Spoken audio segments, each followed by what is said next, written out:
BPL এর মঞ্চে অনেক সময় বড় নাম নয়, বরং সঠিক সিদ্ধান্ত একটা দলকে এগিয়ে দেয়। সিলেট টাইটান্স ঠিক সেটাই করেছে। অল্প দামে এমন একজন ক্রিকেটারকে দলে ভিড়িয়েছে যাকে বলা যায় একটি আসল রত্ন। সেই রত্নের নাম পারভেজ হোসেন ইমন।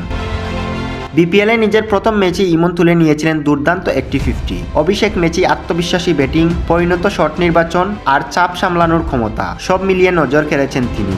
এরপর দ্বিতীয় ম্যাচে আবারও 50, অর্থাৎ প্রথম দুই ইনিংসেই দুইটি 50, যা নিঃসন্দেহে অসাধারণ একটি অর্জন। আজকের ম্যাচে যদিও ইমন ফিরেছেন 44 রানে, তবে একে ব্যর্থতা বলা যাবে না, বরং একটু ব্যাডলাকই বলা যায়। কারণ ইনিংস জুড়ে তার ব্যাটিং ছিল সামলীল ও নিয়ন্ত্রিত।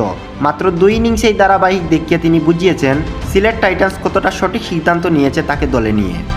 প্রথম ইনিংসে 33 বলে অপরাজিত 63 রান, দ্বিতীয় ইনিংসে গুরুত্বপূর্ণ অবদান, সব মিলিয়ে ইমন নিজের সামর্থ্যের প্রমাণ দিয়েছেন। আজকের ম্যাচে যেখানে সাইম আইয়ুব খানিকটা স্ট্রাগল করছিলেন, ঠিক সেখানেই ইমন দেখেছেন তার নিজের ক্লাস।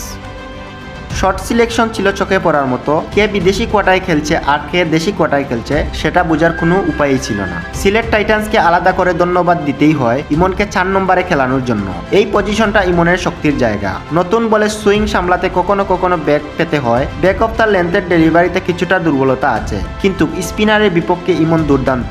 আর 4 নম্বরে নামলেই তার এই স্ট্রং জুমটা সবচেয়ে বেশি কাজে লাগে। জাতীয় দলের শেষ ইনিংসে 4 নম্বরে নেমেই খেলেছিলেন ইমন এবং ম্যাচ জিতিয়ে ক্রিজ ছেড়েছিলেন। এই অভিজ্ঞতা তার পরিণতি মানসিকতার প্রমাণ। সব মিলিয়ে আসন্ন বিশ্বকাপের দিকে ইমন হতে পারেন একটি দারুণ অপশন। মিড অর্ডারে বাংলাদেশের একজন লেফটি ব্যাটারের ঘাটতি রয়েছে। ওপেনিংয়ে তানজিদ সাইফ ও লিটন দাসের মতো প্লেয়ার আছেন। সেই হিসাবে 4 নম্বরে পারভেজ হোসেন ইমন হতে পারেন একটি বাস্তবসম্মত ও কার্যকর চয়েস। সব শেষে বলা যায় সিলেট টাইটান্স শুধু একজন ব্যাটার নয়, তারা কিনেছে ভবিষ্যতের সম্ভাবনা।